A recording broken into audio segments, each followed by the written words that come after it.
Hi, I'm Jim Riley. Welcome to Meet the Chef, the local program that takes you to all the great dining spots in our community. Today we're in my hometown of Athens to visit Rive Gauche. Now it's been an awfully long time since I've been in Paris, but it's really a joy to have a little slice of that city of lights right here in Athens. Come on in, we'll check it out.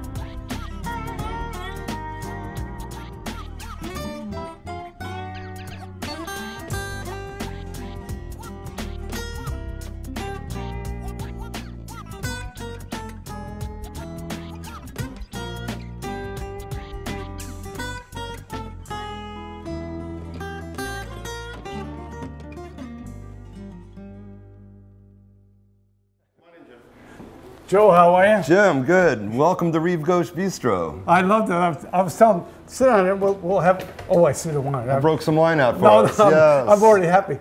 I was telling our producer, Ryan Oswald, Rive Gauche, left bank. Mm-hmm. I don't want to say how long ago it was, but I was in Paris, left bank. It's just so charming to have it here in Athens. This is my hometown, I told you. Yeah. Before we went on the air, folks, we've been chatting and getting to know each other. Joe Landa and it's Rive Gauche. We're going to keep mentioning this, so you come here. We want you to come here for sure and enjoy the ambiance, just the ambiance. I mean, it took us a while to get it all just the way we wanted it, with the right lighting and the color schemes, right. And the artwork on the walls, the velvet banquettes back there. Yeah. Yeah, you should. We put a lot of time thinking about it. I was going to say that. Let's do your history. Let's do a little history so people know who you are. What's been your experience in this world of culinary delights? Well, I left University of Massachusetts studying science. Right. In 1984, I left and I went to Los Angeles and I got a job in a kitchen. Right. And it was a very popular restaurant. It was a brand new restaurant at the time. And it was an open kitchen, right. And there were celebrities. In 1984 was the Olympics in Los Angeles. Right, yeah. So it was all the Olympians were out there, and it just seemed like this is the life I want to, pursue. Is work, yes. And I liked cooking. I had some natural talent with it, and so I left there, went back towards Massachusetts, and I was apprenticing in a restaurant that had been there for 50 years. Right. So my background, I didn't go to culinary school. My background is peeling potatoes in the basement. And being abused by the old scruffy cooks. Well, it's true. They say paying your dues. That's really what you're talking about. Yeah. I mean, I would study too. I studied Escoffier. I got his book, and I went page to page to page, doing everything I could on my own time. And then, we moved to New York City. And at that point, you just start bluffing your way into jobs, and if you get the job, you have to prove yourself. Right. I mean, you can get a job, but then you keep you have the job. To show that you're the person. So I would get into a sous chef position, have a few sous chef positions, and I moved into a chef position, right. And just kept moving up the ladder, and just teaching myself as I went along. Right. By the way, this whole environment, and how did you come up with the idea of this particular idea of I'm babbling a little bit. I'm trying to think of the word that I want to use, but just the ambiance. What gave you this? I think it's a combination, a collection of some of my favorite places in the city. Oh, okay. Yeah. That and I always liked, the bistro. Things are small tables, it's kind of packed in. It's all busy and bustling. Right. So I just took concepts from different places that I really enjoyed, right. And just put them all together into Rive Gauche. I think that's terrific because dining we can eat at home. Mm-hmm. The idea of going out is the social environment, and also we were speaking before we went on the air. Your orientation is service, service to the customer. Absolutely. Everyone feels welcome when they walk in. We take very good care of all our guests. I make sure my staff refers to everybody as guests, not customers or guests. They're guests. So that's how we look at it. And I mean, the food is part of the dining experience, but the whole coming to a dining room and being taken care of and being in a pretty environment. Yeah. It's all part of the package of dining out. We're not one of those places that just, you go to fill yourself up. Yeah. Which you will be very happy filling yourself up, but I mean, there's a lot of other things going on. Yeah. Let's get back to your menu and your cooking background, because I looked at the menu. It's really very special. I will share, I want to speak to the audience here for a second. friend of mine, Dale Finch, longtime customer here, guest at Rive Gauche, raves about mussels provençal, braised ribs. Yep, the beef ribs bourguignon. Bourguignon and the bouillabaisse. Tell us about some of the other things that you've developed that this is what you want to share with the folks when they come in. Well, again, these are also some of my favorite meals that I've had throughout my career. And I've taken some of my greatest hits, so to speak, right, and just collaborated those onto the menu. And basically, I found that if I like something, if I really enjoy the way it tastes, most people would like it too. Right. I'm lucky that I have a palate that appeals to many people. Right. So as long as I think it tastes good, I'm pretty sure everyone's going to like it. Now my partner here, Brooke, she's not here today, unfortunately. She loves ginger carrot soup.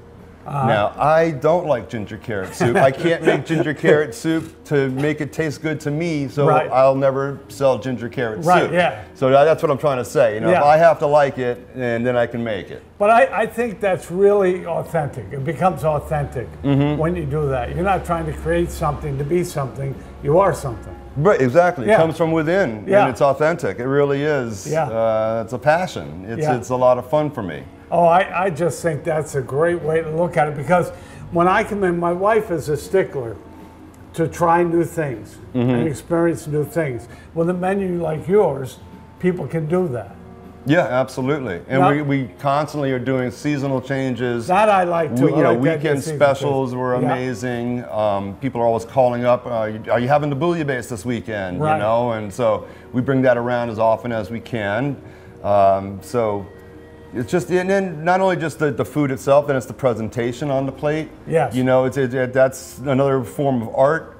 It really is. It really is an art form. I was once told that cooking is the only art form that stimulates all 5 of your senses. Yes. You know, you can hear it sizzle, you can smell it, you can taste it, you can touch it, feel it in your mouth. Yeah. You know, so, and I'm a bit of an artist myself. I do oil paintings. Oh, okay. So it's a really inherent part of your nature. Just something has to be, it has to be creative to keep me interested. Yeah. Now, here's the question. This may be the tough one, because we got to get to drinking wine. But I don't want to miss out on that. How do you get people to leave? I mean, clearly you want them here. You want them to come in and have this experience. What's a weekend like when you come up here? Well, on the weekends, we generally have some live music. And depending on the act, we can't get people to leave. Right. They're having a great time. Right. The bar is full. We have a great bartender, David Drake, is doing a great job. So yeah, he does all the classic cocktails. People love his drinks. So people you come, you get the music, we just hang out, make yourself at home, and we take care of you. And you know, it's nice when you can live the way you want to, and that's your business as well. Yeah, this is true. That's pretty special. It's a lot of work, but if you love what you do, it's not really laborious. Yeah. It's just, well, you know, even when you built this place, I know it was difficult and challenging, but we were talking before about how satisfying it is to have it done. Right. Yeah. It took me about a year to piece this place together. Right. With no construction knowledge whatsoever except for YouTube videos. I like that. Which, you start off in a corner where someone can't see, and you learn how to do your sheetrock, and you work your way out to a more visible area, and you get that down. And it works. You know, installing ceilings, installing lighting, you name it. I learned pretty much online, and then I went out and made a few mistakes, got zapped a couple times, and then you learn. I like that. We're going to be back there for a few words, because what I want to do, I want to have a sip of this wine. Then we're going to go in the kitchen, and he's going to work his magic. Don't forget, we're at Rive Gauche in Athens. Rive Gauche, Athens, my hometown. Joe Landa, I'm so thrilled to have met you today. Oh, right. Very nice meeting you. And what we're going to do is we're going to go in the kitchen, I'm going to watch you work, then I get to eat, which is real good. We'll be right back. Your household often has multiple connected devices, streaming video, online shopping, downloading music, playing games, all at the same time. This strains your Wi-Fi network because each device uses a portion of your data stream, and things can really slow down. But with Mid-Hudson Cable's new internet speeds and all-in-one Wi-Fi modem, you can keep all your devices up to speed and super fast. Give us a call and enjoy your internet better today. We hope you're enjoying Meet the Chef. Remember, it's local, it's real people in our community, and it's exclusively on Mid-Hudson Cablevision's Channel 11. To be a local sponsor of this program or to have your restaurant featured on Meet the Chef, please contact us at 828-2500, extension 8207 for details.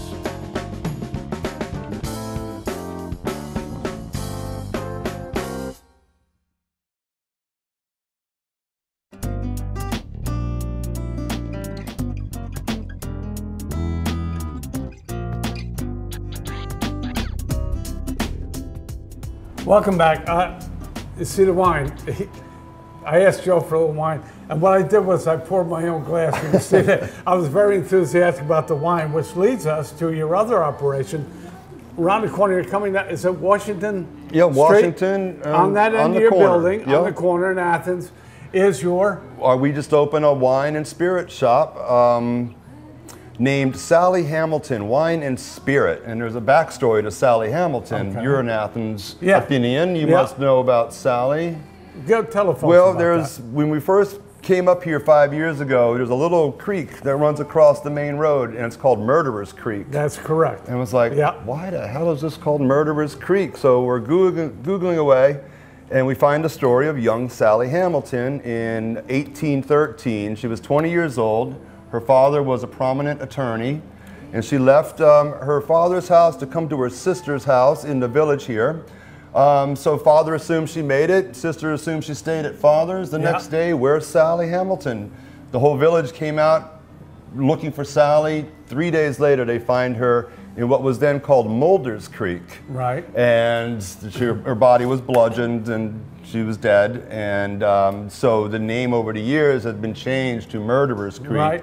Because of Sally Hamilton. So we just thought it'd be a little homage to, you know, local lore. Right. To tie Sally Hamilton to our operation. That's very, very interesting. Because you know, growing up here, I knew about Murderer's Creek, but I don't think I ever heard that story, believe it or not. I don't think I ever heard the actual story of the event. So tell us about the shop. Why did you do it? And tell us about the operation. Well, I mean, it just kind of ties in with our restaurant. And there was a need in the village, in this area, Yes. for more of a curated wine shop. There's plenty of like bigger stores. You know, it's 600 square foot. I mean, it's small, but we have a very eclectic line of local bourbons, local, you know, spirits, great wines from around the world.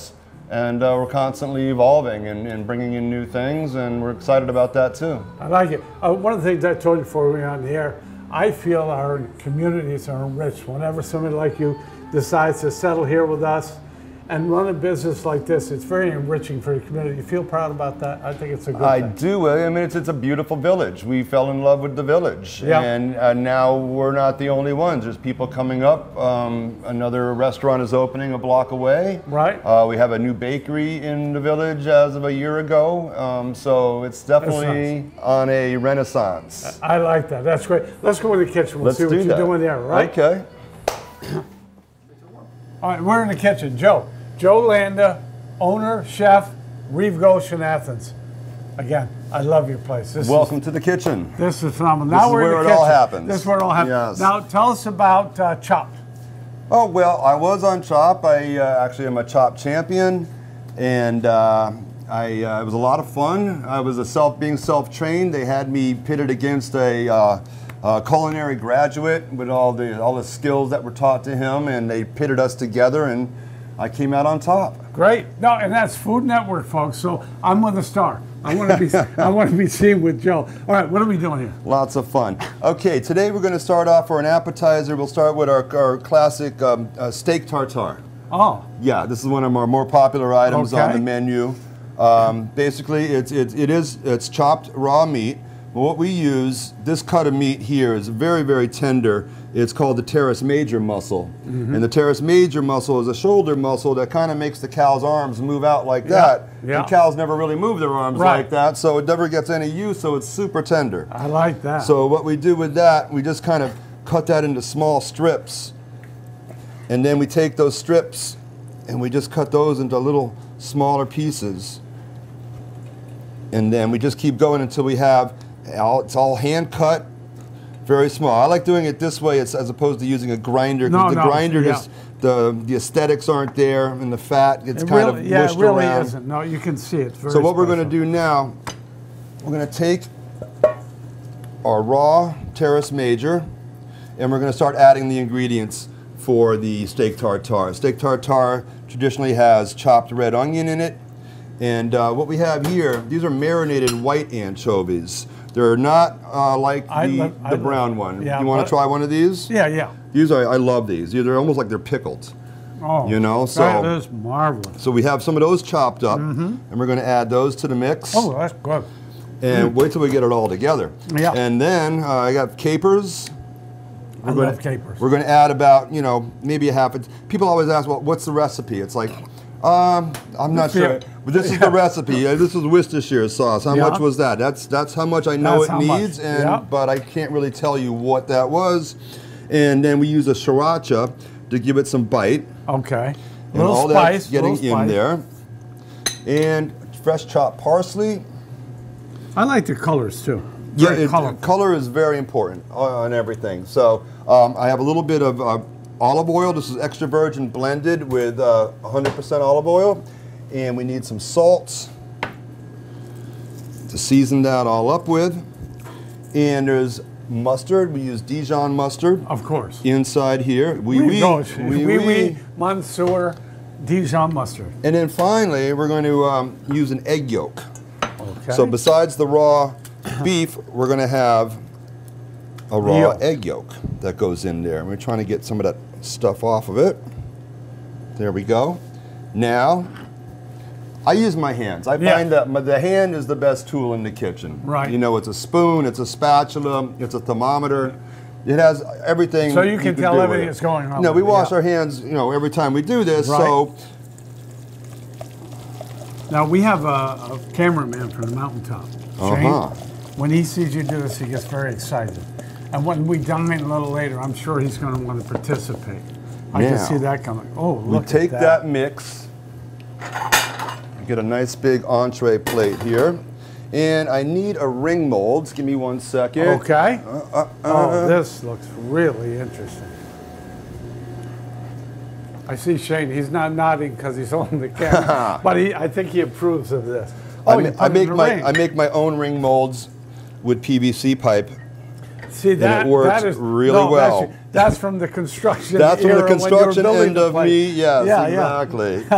It's like, you know, we can do this at a cheaper cost, and here it is. So then we just take it out of the mold. Oh yeah, it's beautiful like that. And now we're going to put a nice little mixed green salad with that, with our house dressing, which is a tarragon Dijon vinaigrette. Oh, does that sound good?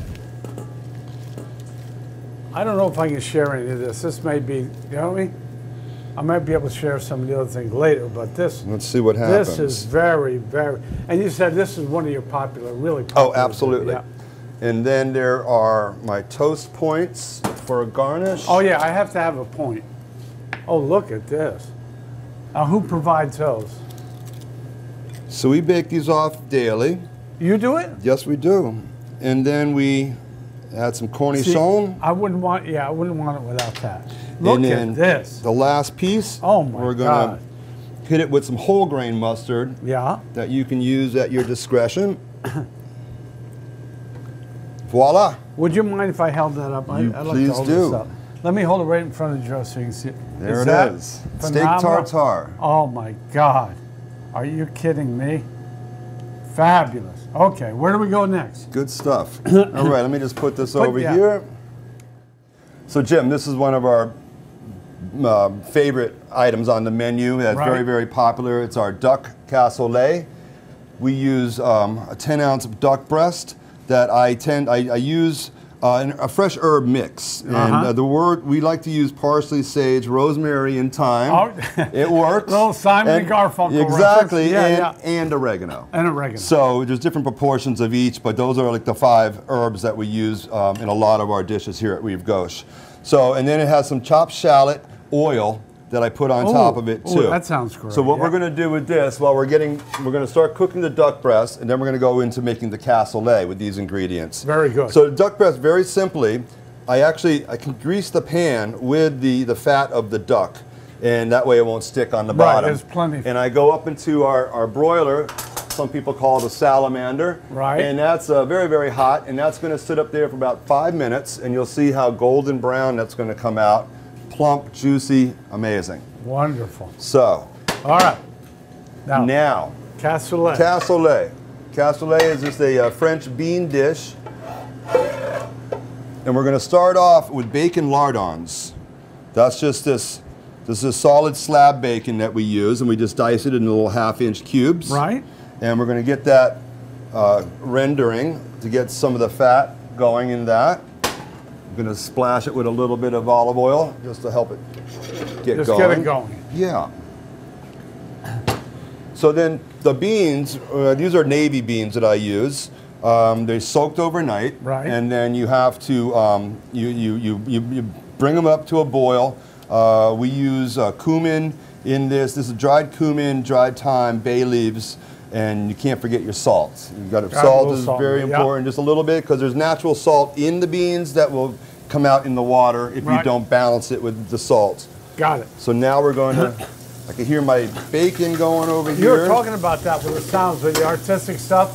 Yeah, the aroma. I can. The look, the sound. Exactly. Yeah. I mean, I literally, when we're busy, I can hear when something's about to reduce too much. Yeah. Because it makes a different sound when it's like, hey, we're reduced almost down to nothing. So I usually splash a little water into that pan where it brings it back to life. For a while, yeah. So now once we got to wait for this just to get a little more brown. Doesn't have to be fully cooked like a crispy brown. Right. We just want to get a little more color on it. Well, I was telling you, I grew up in a family with 12 kids, so our cooking tended to be a little more brown. Yeah, you know what I mean? 'Cause, when you go in volume, you can't be as artistic, you know. All right, that's almost ready. Gorgeous. And we're going to keep the fat in the cassoulet. We're not going to drain the fat. It's all part of this classic dish. Next I have is what we call a mirepoix. Yes. Mirepoix is French. These are aromatic vegetables. So I have carrots, celery, and onion. We've already diced them and sauteed them lightly and reduced it with some red wine. And that's going to be the next step into this dish. I don't think we're going to need all of it, but we're going to start off here. I just love the sound of it. Everything's coming to life with it. Yeah, absolutely. I sometimes think it sounds like people applauding. You know, it sounds like applause. Yeah. We like that idea. That's okay. Wonderful. Then, I forgot one important thing. I got fresh garlic. Got to have that. Got to have the garlic. Yeah. Shallots. I like shallots. That's a small onion. Yep. It's somewhere between a onion and a garlic. And a garlic. You know, so. Yeah. And then here's our 5-herb blend with the parsley, sage, rosemary, and thyme. I don't know why. Every time we hear that, it kind of perks me out. Parsley, sage, rosemary, and thyme. It's easy to remember. And oregano. And oregano. Can't forget the oregano. No. Okay, we're just going to cook the garlic a second, and I got to go get some chicken stock. All right, let's have some stock. Oh, just the aroma. Everything comes to life. What I'm really enjoying is how much Joe's enjoying. This is a performance. When you see a chef go to work, it's actually a performance. And he loves what he does. He's obviously very, very good at what he does. By the way, try not to smile through it. I know you're enjoying it. Yeah. So now we're going to add our white beans that have already been cooked. Get that started. Oh, lordy. And we are going to put in our chicken stock, get all that mixed together. And flames. I do like the flames. Oh, that is so interesting. With our steak au poivre, we use brandy. Oh, you do? When you deglaze the pan, you get a flame that goes up to the people in the window stop walking by. They stop to see what we're doing. Yeah. That's what's nice about our big windowed kitchen. You can see everything we're doing. Yeah. No secrets. You know, you can watch the whole show. That's such a great idea. I may want to be French. I thought I might want to be French with it. Oh, it smells so good. Can't forget. So good. Add a little more salt. A little salt. Oh, is that interesting? Oh, lordy, lordy. And it's got a whole bunch of things going on there. This is more of a classic a winter dish, but it's enjoyed year round with our guests. So that's just going to reduce. The butter's going to melt. Everything's going to come together. Oh, and then at the end, when the duck breast is almost ready, we're going to take some of the rendered duck fat that is coming off the duck, and we're going to add that into there also. I think I'm very fond of you. It's not a it's not a diet food. I told with the butter. I saw you. We're not worried about diet today. Right. We'll do that another day. But Joe, what a joy it is to enjoy what you do so much, to be an artist, and then have it be your livelihood, be the business. Isn't that terrific? It's living the dream. Yeah. Really. It really is. It really is. Yeah. I always thought only hippies do that, but when you're an artist, it is living the dream. It really is. And just, making people happy when I go out into the dining room and everyone's happy and they're loving it and they're coming back over and over. I meant to ask you that one. Do you go out and visit? I do. Do you have an opportunity to do that? Well, unfortunately, like I said, my partner Brooke is not with us today. Yeah. She is more the front of the house. She is the big over-the-top personality. Right, yeah. Me, I'm more quiet, reserved. I'd rather stay back this area, But see, I was telling you that my wife and I go to the city a lot. We do the opera, those things. We want to be in an environment where people want us there and enjoy our company. And what you're saying is she does that. She is the hostess with the mostest, how they say, yes. Yeah. So we're going to take a look at our duck now, see where that's going.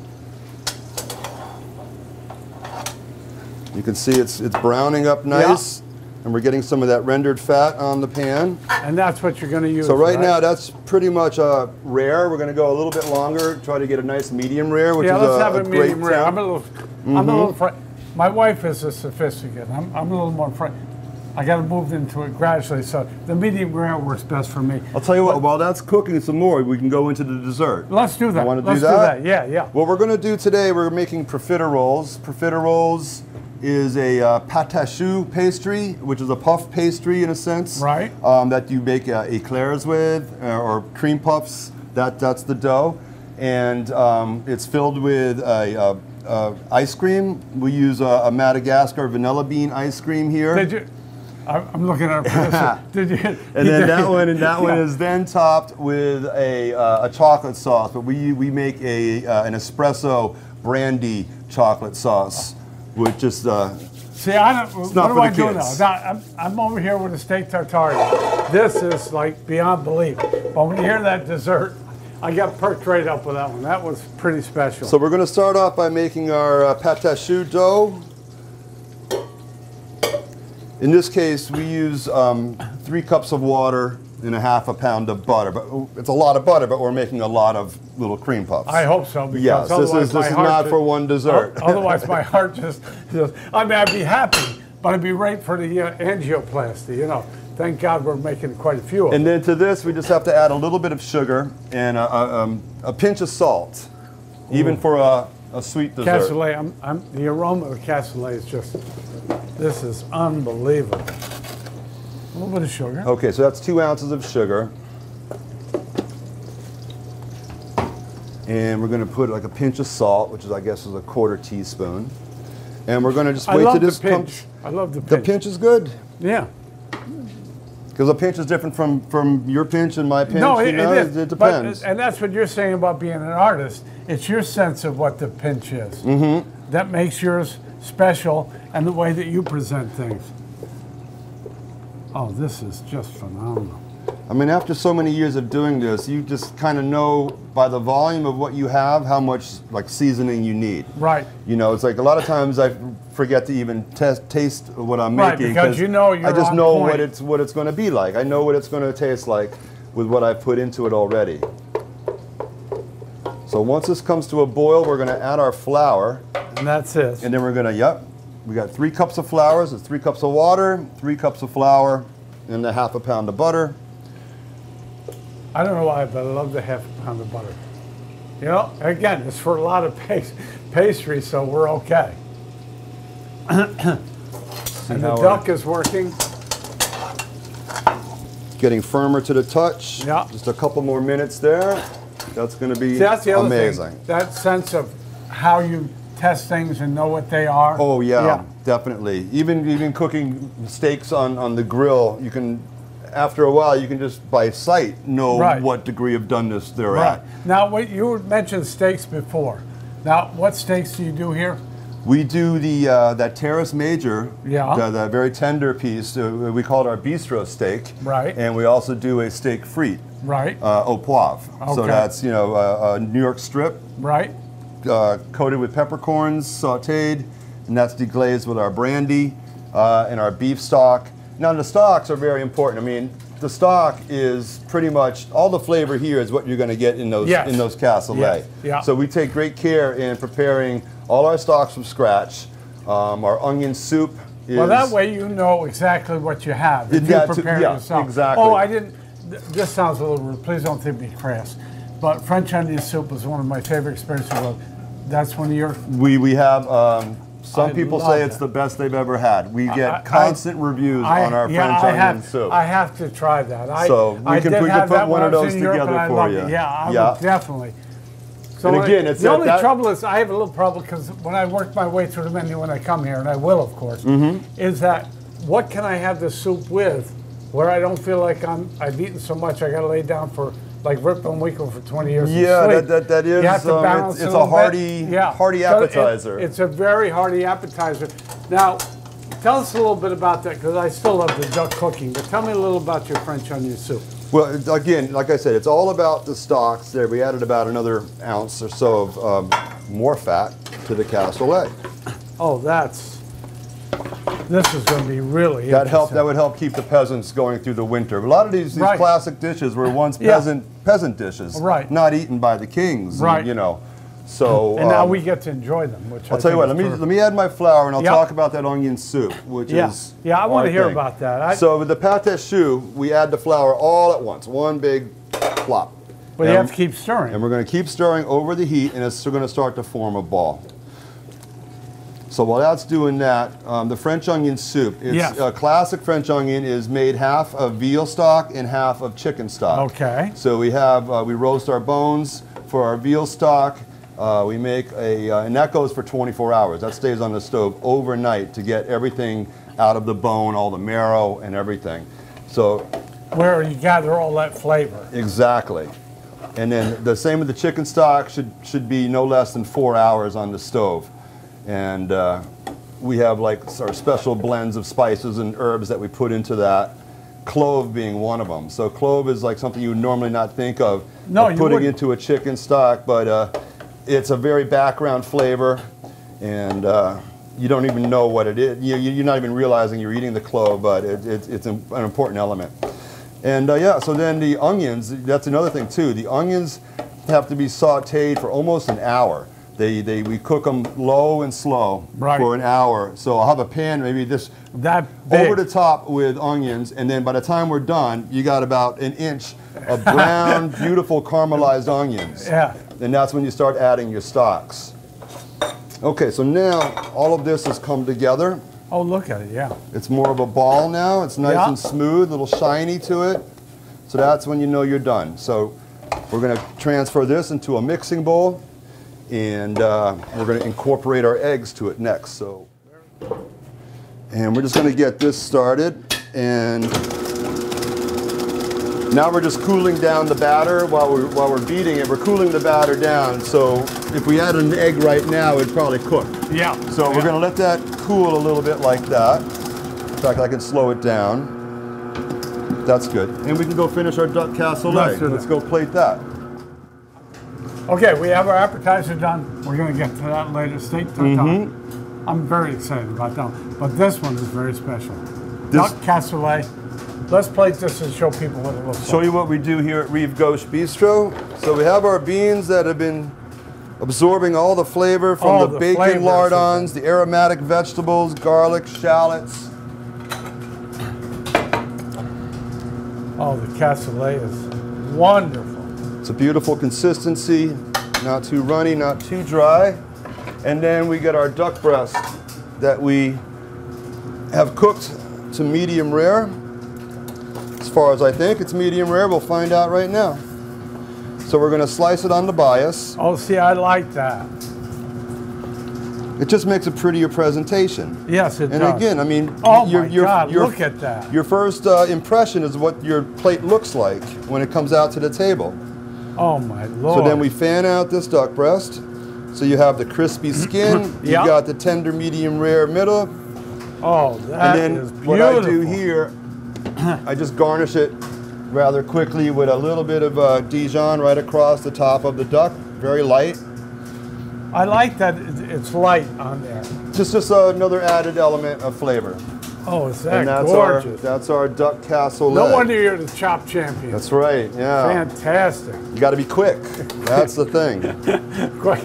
But I love explaining as you go through so people can see really what the art form is and why they're going to really be thrilled when they get the meal. It's lovely. Absolutely lovely. Next? Next, we're going to go finish our pâte choux to make our profiteroles. Oh, let's take a look. Okay. Okay, so the trick with a pâte choux pastry is the eggs have to be added one at a time. So I crack them separately so I can make sure there's no shells going in. And I pop them in and I get it going. How many are you going to use? Well, for this recipe, it's going to take 13. Wow. Now see, I've already got some shell. That's why I crack it into a plate first, right, and not to make right sure into you the don't bowl. have that problem. Otherwise, I'd be trying to find those shells inside this pastry later. That is not fun.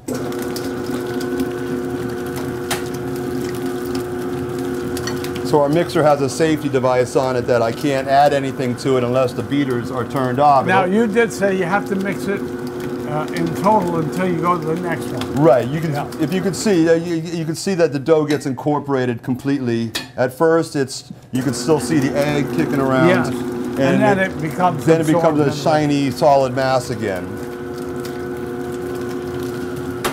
Doesn't take that long to get the egg incorporated.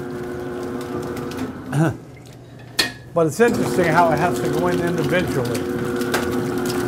Yeah, there's a lot of science and chemistry behind it, but this one I've never understood. Yeah, it has to go that way, but you don't really know why it has to go. On classic puff pastry, the story was that the apprentice baker forgot to add butter to the pastry dough. And at the end, when he remembered, he put the butter in, he started to fold the butter into the dough over and over, and just folded it in that way. Yeah. And that's how they discovered how to make puff pastry. Yeah. It's like when they cooked it, all of a sudden the dough rose about 6 inches, and it's like, what happened? Hey, we just found something. We got something fantastic now out of a mistake. Now, because one of the things about the French is that pastries are a big, big part of their culture and their menus. Because I can remember visiting Europe, you'd see the pastry shops are all over. Absolutely. Patisserie. We do a great brunch here at Rive Gauche, and we start off every guest. When they come in, we present you with a basket of poisson and fresh baked muffins with a raspberry butter. So that's even before you look at a menu. So we're taking care of you. I'm pointing at two of it. Raspberry butter. Oh, what a wonderful idea. Okay. All right, Joe. Go for it. Jim, we have all the eggs now incorporated one at a time. I like the color. Yeah, you can see it's shiny. You got a nice sheen to it. Very nice. And it just barely sticks to the spatula. That's what you're looking for consistency. And now we're going to fill the pastry bag. And I found this easy way to fill the pastry bag if you put it into something. Oh, yeah. And that way you don't have to fool around with it. Yeah, when you first talked about doing it, I said, there's no way that's going to come out well. But that way you have control over it. Exactly. That makes sense. I love the color, very rich color. Yep, all that egg and butter. And we have some guys who know how to eat those, by the way, so. That's good. When you make those, be generous. You know what I mean? Don't just make one or two. This is a batch that generally will last the restaurant maybe 2 nights. Oh, okay. So we're making this constantly. It's one of our better desserts, the profiteroles. Now we're going to squeeze it all up in there. There we go. And we're looking for about a golf ball size. That I know golf ball. All right, okay. These actually look like a a popular emoji that's popular nowadays. Yes, and we'll leave it at that. Yeah, we won't go any further than that. Yeah. It does look like the emoji. So, yeah. Okay, we got 2 more here. Let's see.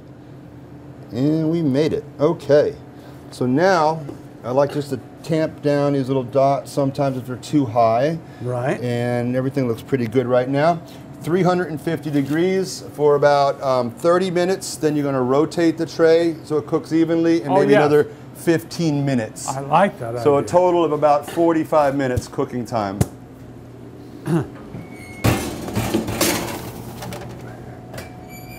And there they are. Okay. Okay, Jim, so this is going to be that chocolate sauce we talked about. We have bittersweet chocolate. Yes. This is a very high grade chocolate that we use here.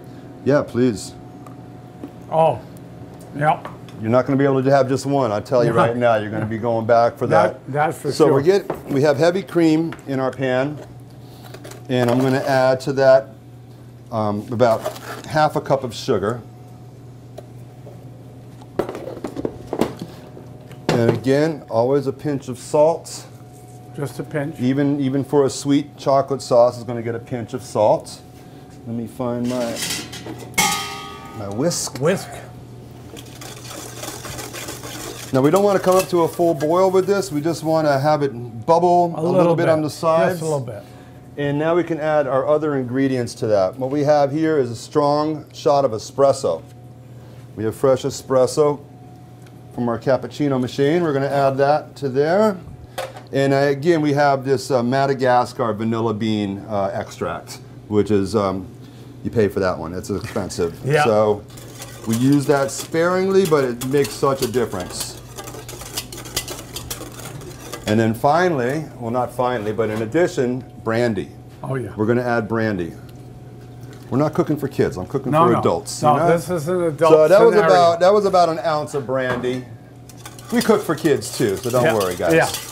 But this particular one. Unless the kids are acting up, then you can get them this dessert, and they'll then go to sleep. They'll be a little quieter. Okay, see, now we're coming to a boil. Now we're going to add all our chocolate all at once, and just stir that on a low heat until the chocolate's going to melt.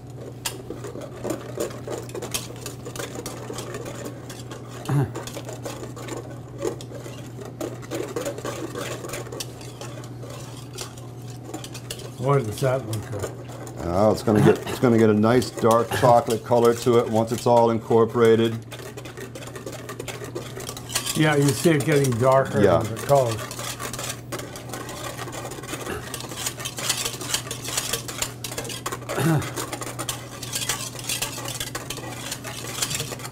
It's a little thin right now, but it will thicken up once it cools down a little bit, because we're at a very high temp. And so once it gets down to about 120 degrees, it's going to be a lot thicker.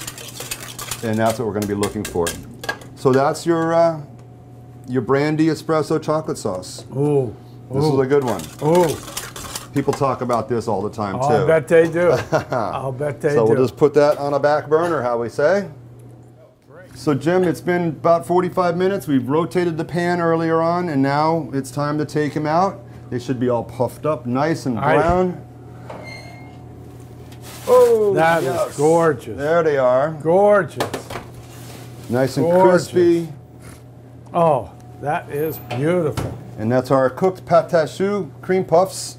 So at this point, you could add, cream, if you wanted to make cream puffs. Yeah. Or the French have something called a croquembouche. It's a Christmas dessert where they take these, they fill them with cream puff pastry filling, and they build like a Christmas tree out of it. Oh, nice. And then they use like caramelized sugar to stack them, and they keep building it up, so you have something like that, and then more caramelized sugar around it. You'll see those in the windows of pâtissière. Absolutely. Say it for me. Patisserie. Patisserie. I knew I lost it. So it's. I told you I had trouble with French. A lot of things you can do with this dough. I mean, if you piped it out long, you can make eclairs with that. Forgive me, I just got to try. You have to, yes. Well, it's going to get better when we add all the rest of the ingredients to it. This is marvelous. So let me show you what we do to it next. to complete this dessert.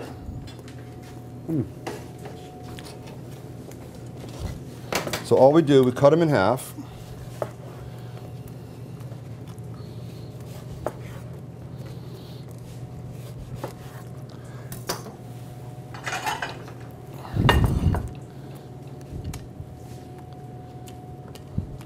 And then we get our special vanilla ice cream.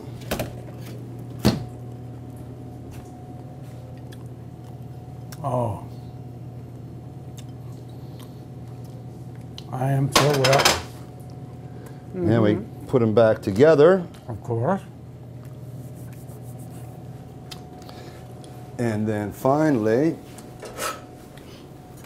we get our chocolate sauce, which is already getting a little thicker. Once it cools, it'll be even thicker than this.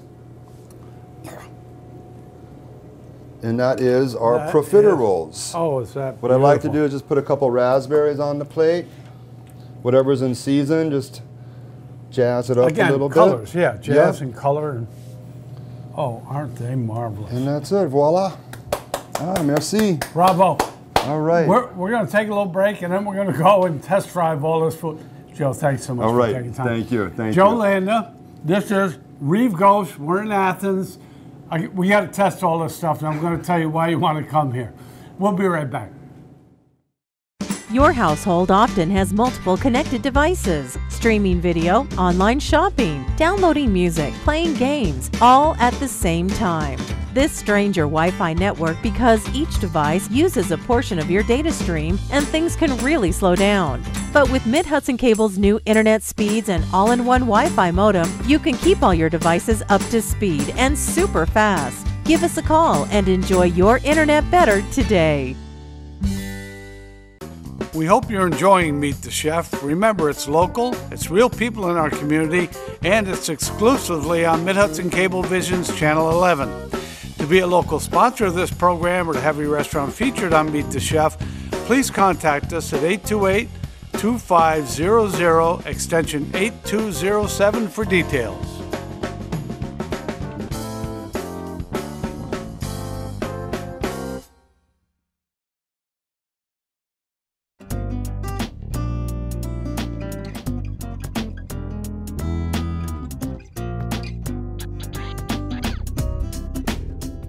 Welcome back again. Meet the Chef.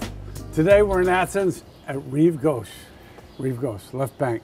The left bank, yes, sir. Joe Landa, you know how much we appreciate you taking time with us today? I really appreciate you coming out and visiting the restaurant. It's wonderful. The thing that amazes me is the great artistry you possess. Like you said, a lot of it's built on experience and the experiences you've had. But I like that you share that with the people that come into your Oh, absolutely. Your place. Yeah.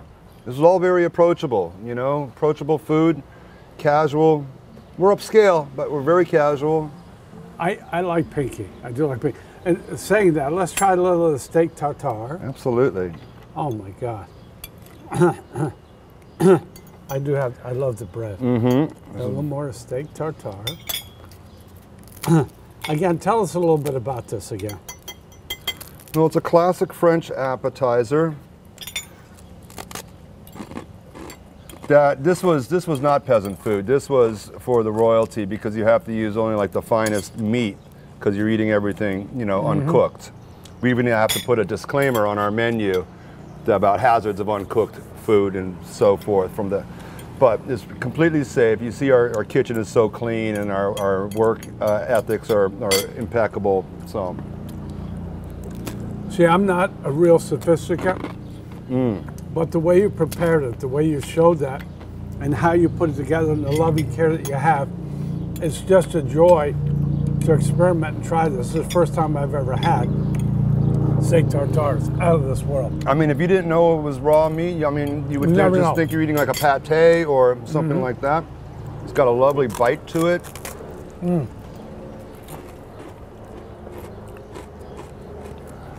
It does have a bite. I forgot we had that. It had the bite. That was the sriracha sauce. Oh. Bravo.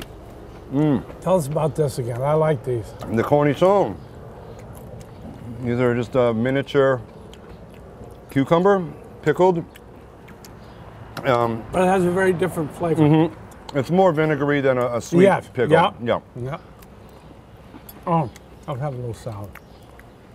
It helps cut through the fat and anything else, so it balances the plate. Yeah. So people will know there's nothing wrong when we wrap the show up. Our cameraman, producer, they're all going to share in the meal. So I don't want to think I'm going over the top with this thing. Absolutely. Oh. No. Well, I make this all the time. I don't really sit down to enjoy it. It is really good. It's very unique. Let's talk about this. I have to serve. I didn't get my. Yeah, you have to get some of the beans. This is duck cassoulet. And tell us again a little bit about this. Well, it's a we use a 10-ounce duck breast that's locally sourced. Oh. And the way it's cooked at a very high heat, very quickly, you know, it sears all the juices inside. I don't know if you can replicate that at home so much because you're not going to get the heat generated in our equipment. So. Oh my Lord, is that? So tender, right? I can't believe it. Oh my Lord. And the cassoulet, the flavors. Oh, isn't that unique? Oh. Again, tell us some of the flavors in the cassoulet. Boy, I should start eating my own cooking. I'm telling you. It's good. I pick up a peanut butter and jelly sandwich and I come and make all this for everybody else. And Yeah, they're having a great time. Oh, the duck is to die for. It's the aromatic vegetables that really make the cassoulet, the carrot, celery, onion, and then along with the garlic and the shallots. And our Simon and Garfunkel herb blend of parsley, sage, rosemary, thyme, and oregano. I like the oregano in the end. Yep.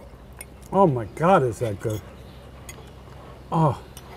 But this duck breast is almost like eating butter. I mean, it's couldn't so believe tender. It. Oh my Lord. Oh. Then you get some of the bacon lardons. In every bite, something a little different and exciting. It's the combination of all those things coming together. But you know, you're right. I gotta have a little sip. They call this work, by the way, just so you know. Again, Rive, Gauche, Athens, my hometown. Joe Land, I have to tell you what a thrill it is to have you in the community and have this marvelous, marvelous place for people to come and gather and eat.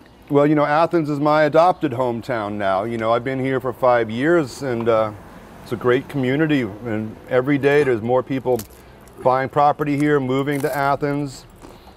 It's a lot quieter than the other side of the river, like Hudson. Yeah. We actually have chickens in our backyard. You can raise chickens here, you know. It's just, although one became a rooster, we had to get rid of that because you hear it every now and then. You hear a rooster for a couple of days and then the rooster disappears somehow. That's funny. Okay. Now, the only reason I'm rushing. You gotta save room for dessert. I want to get to dessert. And again, we're going to share this with our producer, cameraman. Oh, look at this. Look at this. Yeah, I better use mine too. I was going to be kind of greedy and take the whole thing, but yeah, I think we better do this. Now, try a little bit, Joe. I'm going to try a little corner of it. Oh my Lord, I can't tell you what a feast this is. And tell us about the ice cream you put in this. Again, it's that Madagascar vanilla bean. It costs a bit more, but it's definitely noticeable. And the sauce? Oh my goodness. Yeah. Oh. Yeah. Tell us the sauce again. We got to save some for the crew on this one. Oh yeah. They're watching us. They definitely are. This has the with the heavy cream and the brandy and the shot of strong espresso. Also, that vanilla is in the chocolate sauce too. So. What I like is. And that was very simple to make too. That's not that difficult. You just have to have the quality ingredients, and then it all comes together quite easily on that one. What I like is, None of the ingredients are overpowering. It blends together and gives it a special experience. Okay. Excuse me, folks. We're going to have to wrap this up. I have to tell you how much I love your place. Joe, thank you so much for having us visit today. Absolutely. Rive, Gauche in Athens. You must come. We'll be here this weekend. Joe, thanks so much. Thank you so much, Jim, for coming out. I really appreciate it. And we appreciate you joining us. We look forward to seeing you again real soon on Meet the Chef.